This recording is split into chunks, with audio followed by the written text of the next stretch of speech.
一緒に飛んでみよう。行くよ。いい？じゃあ体は地上、魂は空の上。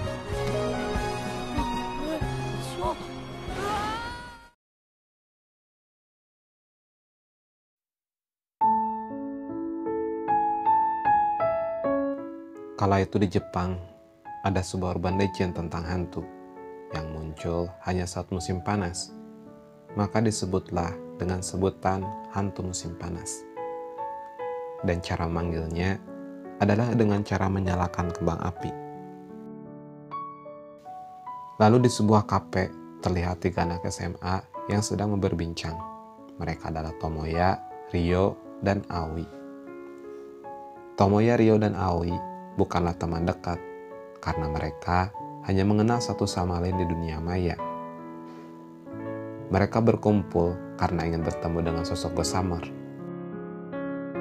Lalu Tomoya mulai mendeskripsikan dan menggambarkan sosok Gossamer, yang dimana setelah diilustrasikan, sosok Gossamer seperti gadis cantik berumur 20 tahun, dan konon mati akibat bunuh diri. Setelah selesai berunding dan menyiapkan kembang api, mereka mulai pergi ke lapangan bandara yang sudah tidak dipakai.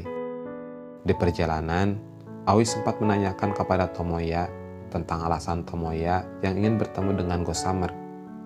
Tomoya hanya menjawab dengan singkat kalau itu adalah rahasianya.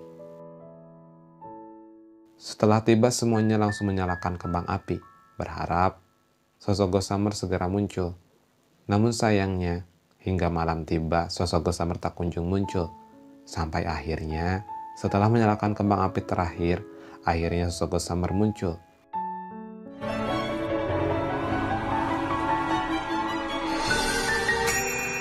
Dan benar saja, sosok Gossamer seperti yang diilustrasikan Tomoya, berwajah cantik dan berumur sekitar 20 tahunan. Dia bernama Ayane. Ayane menanyakan perihal apa yang membuat mereka ingin bertemu dengan orang yang sudah mati. Aoi sedikit terkejut dan mulai mengingat kembali masa lalunya. Ternyata Aoi adalah korban bully dan sempat akan mencoba bunuh diri. Lalu Aoi menanyakan kepada Ayane tentang kasta di kalangan hantu. Tentu saja Ayane menjawab kalau hantu hanya sendirian. Mendengar itu Aoi cukup bersyukur, karena itulah yang dia inginkan, sendiri tanpa ada yang membulinya. Lalu Ayane melayang mendekati Aoi dan berbisik mengatakan mengapa Aoi ingin mati, karena hanya orang yang ingin mati yang bisa bertemu dengan dirinya. Aoi kaget dengan pernyataan Ayane, yang berarti Tomoya dan Ryo juga ingin mati seperti dirinya. Lalu Tomoya menanyakan kepada Ayane tentang sudut pandang hantu melihat dunia. Ayane menjawab kalau itu susah untuk dijelaskan, karena kehidupan hantu hanya dipahami oleh hantu, begitupun juga sebaliknya. Setelah itu Ayane segera mengucapkan salam perpisahan.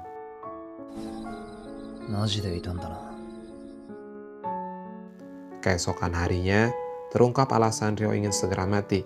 Itu karena dia mengidap penyakit yang tidak bisa disembuhkan, dan waktu hidupnya hanya tersisa 9 bulan lagi. Oleh karena itu, ia tak mempunyai keinginan untuk hidup. Juga, artinya Ryo tidak akan melihat Sakura mekar. Sedangkan Tomoya, ia sudah muak karena harus mengikuti semua yang dikatakan ibunya. Bahkan hobinya untuk melukis harus terhenti. Tomoya yang saat itu sedang berjalan kaki, mendapat notif chat grup.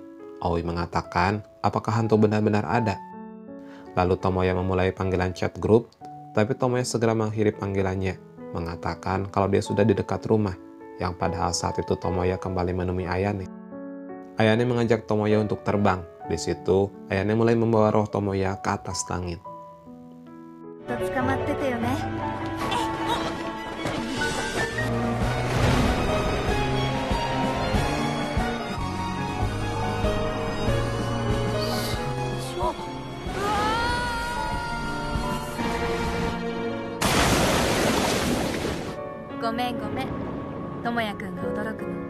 Di dalam tanah, Ayane memberi perintah kepada Tomoya untuk menutup matanya dan memikirkan apa yang dia inginkan. Lalu, Tomoya dan Ayane mulai bersenang-senang. 絵が好きなんだね。はい、もうやめろ。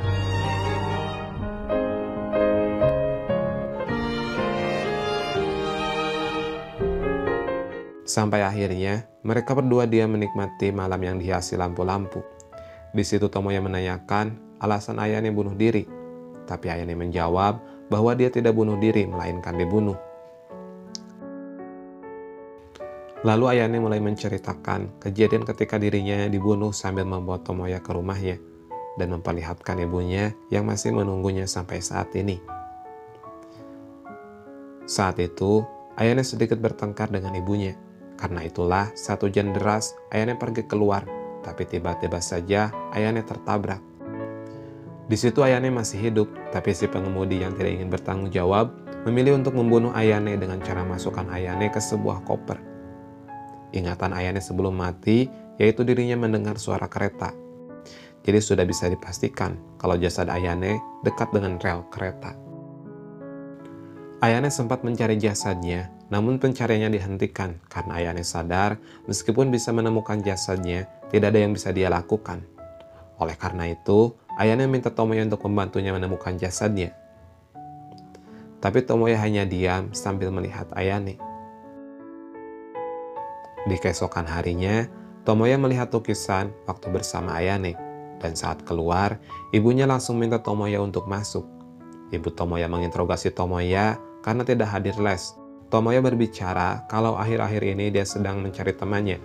Ibu Tomoya yang selalu memikirkan tentang masa depan berkata, apakah teman lebih penting dari masa depan? Mendengar itu, Tomoya semakin muak dan bergegas keluar untuk kembali menemui Ayane. Setelah tiba, Tomoya kembali mencari jasad Ayane, tapi sayangnya jasadnya tak kunjung ditemukan.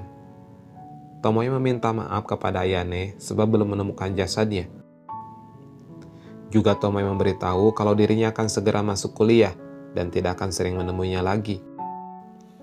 Lalu Ayane mengatakan untuk memberhentikan pencarian jasadnya. 夏が終わる。ちょうどいい区切りだよ。でも、 Tapi Tomoya yang sadar kalau waktu Ayane hanya tersisa sebentar lagi, bertekad untuk terus mencari jasadnya. Keesokan harinya, Tomoya meminta Ryo dan Aoi untuk berkumpul kembali di kafe. Tomoya mengajak mereka untuk membantu menemukan jasad Ayane. Ryo mengatakan tidak akan membantu orang yang mati akibat bunuh diri. Tomoya segera membalas kalau Ayane mati akibat kecelakaan, tapi Ryo tetap bersikukuh dan tidak membantunya. Lalu Aoi mengejar Ryo, sedangkan Tomoya kembali ke rutinitasnya untuk menemukan jasad Ayane. Aoi yang mengejar Ryo berhenti di sebuah jembatan. Ryo meminta Aoi untuk meninggalkannya sendiri, sambil menangis, mengatakan kalau hidupnya tidak akan lama lagi. Ryo merasa kalau sendiri adalah hal yang terbaik. Juga Ryo mengatakan, kenapa hidupnya tidak berjalan mulus seperti orang lain. Lalu Aoi mendekati Ryo dan mencoba menenangkannya. Aoi menceritakan tentang kisah hidupnya yang sering dibully. Sampai-sampai dirinya juga tidak tahu apa arti itu hidup. Karena itulah Aoi mencari hantu untuk mendapatkan jawaban baru. Aoi juga berbicara kalau Tomoya juga mempunyai masalahnya sendiri, dan Aoi yakin ada makna tersembunyi di balik pertemuan mereka. Scene berpindah kembali kepada Tomoya yang sudah kehabisan kembang api, dan tiba-tiba saja Ryo dan Aoi datang membawa kembang api, lalu mereka mulai mencari jasad Ayane.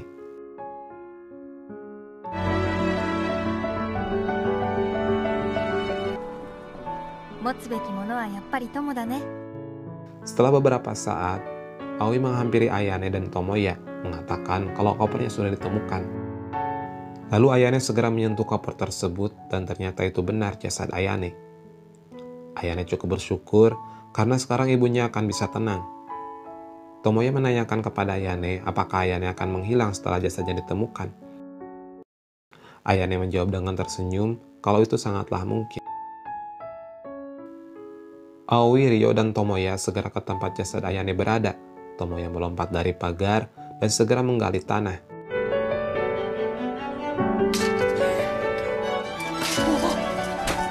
Aoi-chan.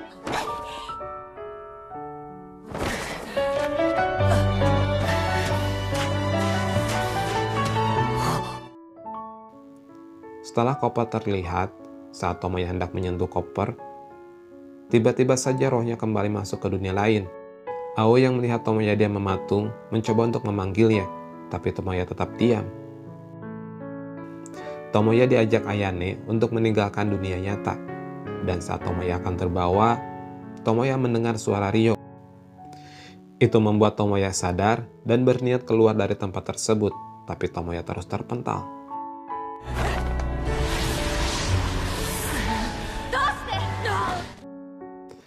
Ayane meminta alasan kenapa Tomoya ingin kembali, yang padahal dunia itu penuh dengan penderitaan. Tomoya tahu bahwa di dunia itu penuh dengan penderitaan, tapi hidupnya masih belum berakhir. Tomoya juga mengatakan yang di depannya bukanlah Ayane, melainkan dirinya yang mencari alasan untuk mati. Lalu bayangan itu menghilang dan Tomoya kembali ke dunia nyata. Setelah melihat jasad Ayane, Tomoya pun mulai menangis. よかった。